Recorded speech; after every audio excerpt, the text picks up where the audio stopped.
చాలా అప్పులు మాత్రమే చెప్పి ఆస్తుల గురించి చెప్పకుండా తప్పించుకుంటామంటే కుదరదు అధ్యక్ష.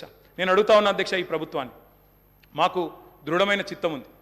మోటార్లకు మీటర్లు పెట్టం అని తెగేసి చెప్పినాం. అదనంగా 25-30 వేల కోట్లు నష్టం వస్తున్నా తెగేసి గట్టిగా నిలబడ్డం. రైతులకు అన్యాయం చేయమని చెప్పినాం.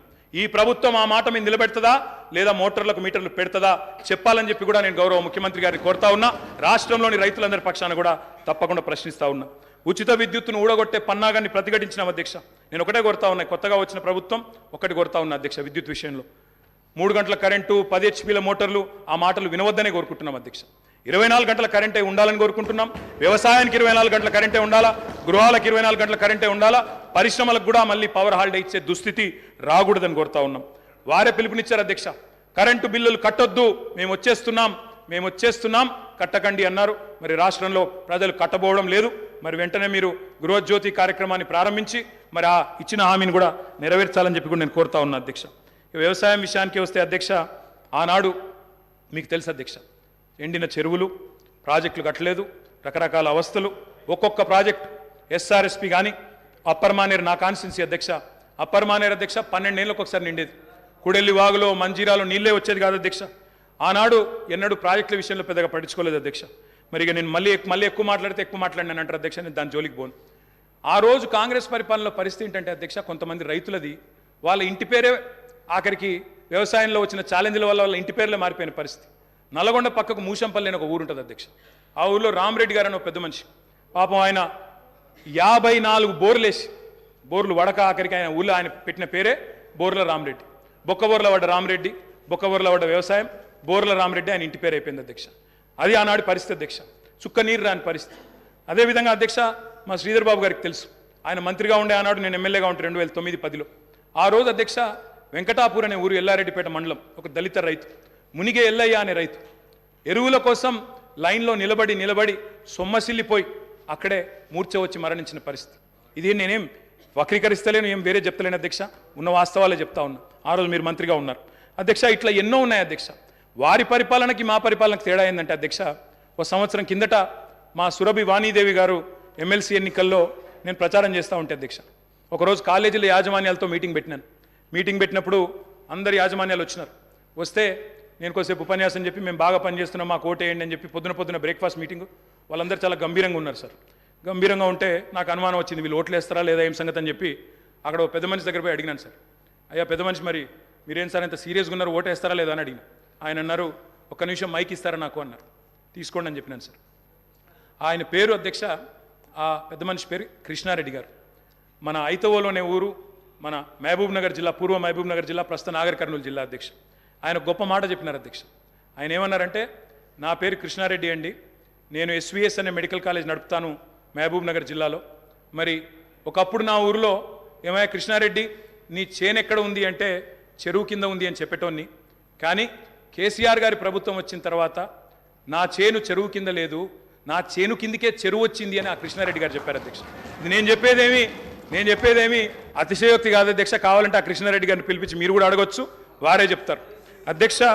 ఒక్క మాట అధ్యక్ష, ఇవాళ తెలంగాణలో పుట్ల కొద్ది పంటలు, ఎటు చూసినా ధాన్యం గుట్టలు అధ్యక్ష. ఎక్కడ పోయినా ఏ రోడ్డు కనపండి అధ్యక్ష మీరు రాష్ట్రంలో ధాన్యం గుట్టలు, రైతుల కళ్ళం నిండా గింజలు అధ్యక్ష. డిస్టర్బ్ చేశారు వాళ్ళే. అయినా మీరు నా మొదటి స్పీచ్, మీరు స్పీకర్ అయిన తర్వాత మీరు అగ్రికల్చర్ సార్, అది కూడా రైతుల సబ్జెక్ట్, నేనేమి సబ్జెక్టు మాట్లాడుతున్నా తప్ప ఎక్కడ పోవట్లేదు. I'm speaking strictly on subject sir, విమర్శలు కూడా నేను చేయట్లేదు అధ్యక్ష. రైతు కళ్ళం నిండా గింజలు ఉన్నాయి, పల్లెం నిండా మెతుకులు ఉన్నాయి సార్. దేశానికే గుమ్మిగా మారింది సార్ ఇవాళ తెలంగాణ. అన్నమో రామచంద్ర అని ఏడ్చిన తెలంగాణ అధ్యక్ష ఇవాళ దేశానికి అన్నం పెట్టే స్థాయికి వచ్చింది. ఒక మాటలో చెప్తా అధ్యక్ష, 2014లో ఆనాడు మొత్తం ప్రభుత్వం సేకరించిన ధాన్యం, సివిల్ సప్లైస్ కార్పొరేషన్ ద్వారా ఆనాడు ప్రభుత్వం సేకరించిన ధాన్యం, వరి ధాన్యం అధ్యక్ష 2014లో 2 పంటలు కలిపి, వానాకాలం యాసంగి కలిపి 24 లక్షల మెట్రిక్ టన్నులు సార్. పోయిన సంవత్సరం అధ్యక్ష 2022-23లో మరి మా ప్రభుత్వం వచ్చిన తర్వాత 10 ఏళ్ళు మేము తీసుకున్న చర్యల వల్ల మరి 1,30,00,000 మెట్రిక్ టన్నుల ధాన్యాన్ని సేకరించే స్థాయికి సివిల్ సప్లైస్ కార్పొరేషన్ ఎదిగింది అధ్యక్ష. 9 ఏళ్లలో రైతుల నుంచి 1,30,000 కోట్ల విలువ చేసే ధాన్యాన్ని కొనుగోలు చేసినాం. పంటల విస్తీర్ణాన్ని 1,31,00,000 ఎకరాల నుంచి 2,68,00,000 ఎకరాలకు చేర్చింది కేసీఆర్ గారి ప్రభుత్వం అధ్యక్ష. ఎట్లా సాధ్యమైంది అధ్యక్ష ఇది?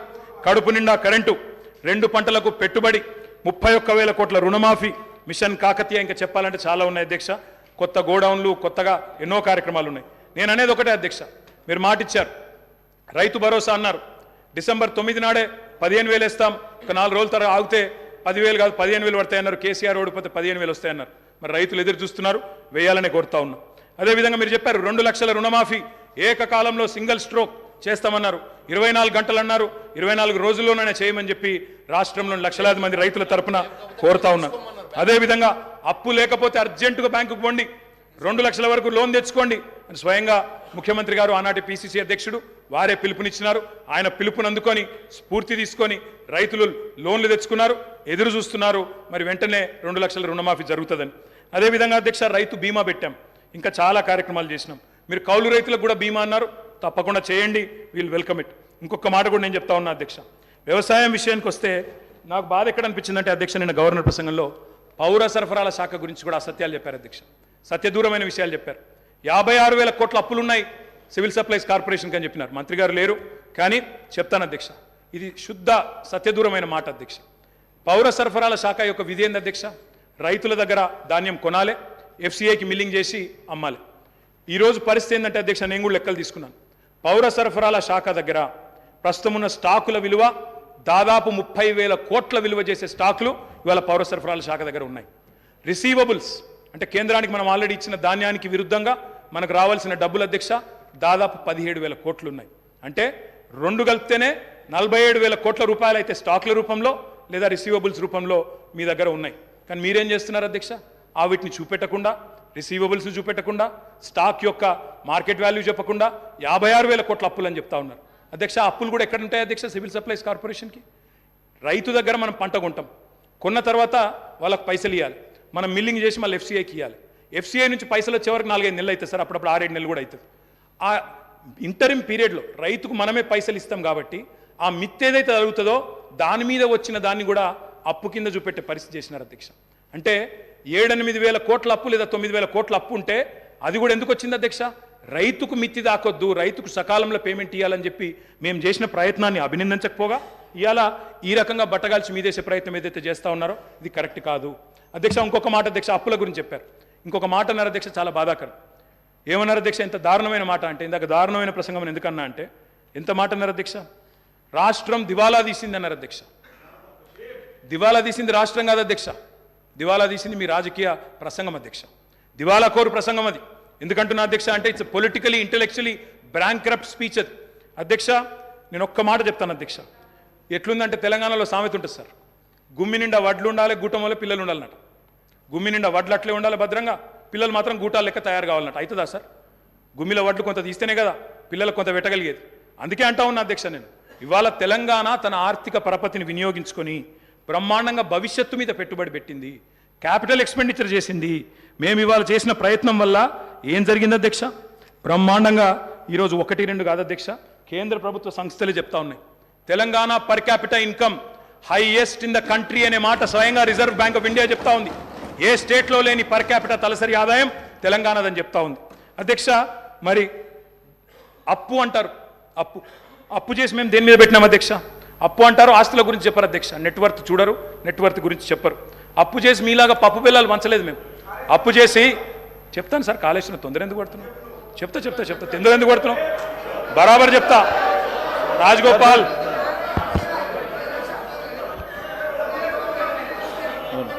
1 సెకండ్ సార్.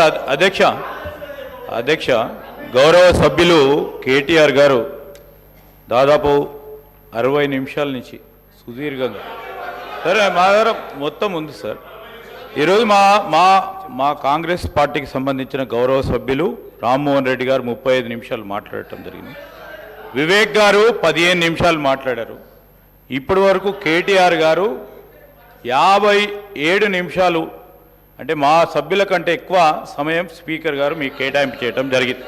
నేను కోరుతా ఉన్నాను స్పీకర్ గారిని ఇంటరప్షన్ ఓన్లీ 22 మినిట్స్. వారు పూర్తి స్థాయిలో ఇంటరప్షన్ టైం తీసే మాట్లాడుతూ ఉన్నాను sir. I would like to request honourable member to conclude sir. there are other members to, to take part in this discussion. I would like to request the honorable member to conclude.